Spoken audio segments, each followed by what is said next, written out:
So I failed big time. I was recently invited to participate in an art pop-up.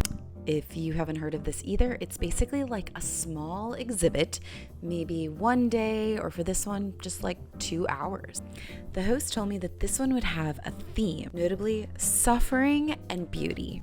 And I figured it would be a great opportunity for me to make some new photographs. I recall that this work was often termed conceptual photography. Conceptual photography is an idea-driven art form that uses props, color, and costumes to create images that communicate like abstract ideas or emotion. The focus here really is on constructive imagery rather than documenting reality. So here's the problem. I've never been good at props or that sort of thing. When I shot weddings, I was terrible at like putting together the dress shot and the rings. I did it, but it was never my strong suit. The part I was really good at was really documenting what would happen, like anticipating that. So I worried that I wouldn't really have the skills to make a photo like this. And let's just say, my worry was warranted. So first I began sketching an idea of what I wanted. Without going into too many personal details, there have been a lot of people in my life who have struggled with mental illness, and even some that I have lost. So in order to really get my idea together, I actually started sketching everything. I imagined rows and rows of psychiatric medications laid out like a tunnel leading to something more beautiful. Next, I grabbed every bottle of medication that I could find. From there, I drove to a beautiful place. This is the Grapevine Botanical Gardens, and it's practically in our backyard. I began setting up the bottles, constantly aware that people would be watching me and wondering what I was doing, and I was hoping that they wouldn't call the authorities.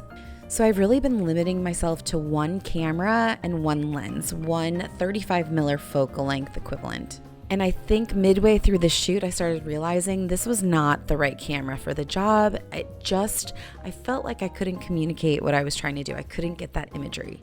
I also felt like the light was really off. It just wasn't meeting the mark of what I want. And you can see it in the photos. I feel like they're just not right. But then this happened. This little dragonfly popped into the picture and landed right on top of the medication bottle. And I had remembered kind of in the back of my mind that dragonflies represent something. So I ended up Googling it and finding out that for a lot of cultures, they actually represent an ancestor coming back. And that was neat. But I still didn't have a photo to present. It felt like such a neat opportunity that I was missing. I felt bad that I just couldn't come up with something to be part of it. But then I started remembering something that I did way back in middle school English class.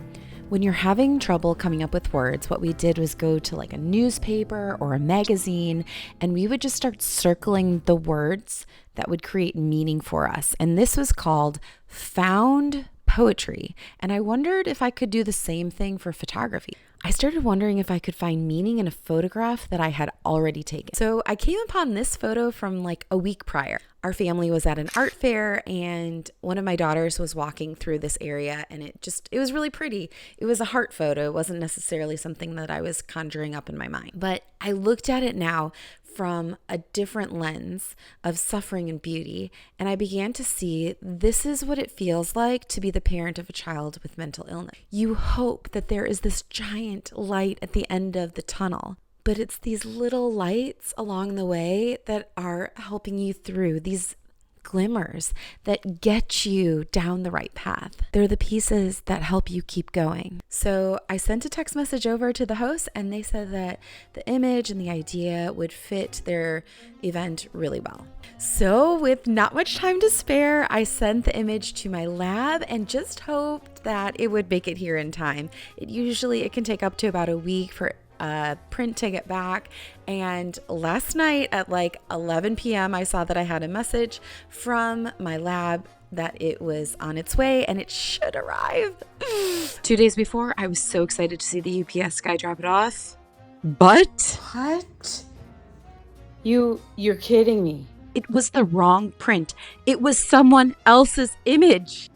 My lab found the order and sent it to me and it arrived at 11:13 on Saturday, and the event was at 2 o'clock. I had just enough time to put it in a frame and bring it over to the event space.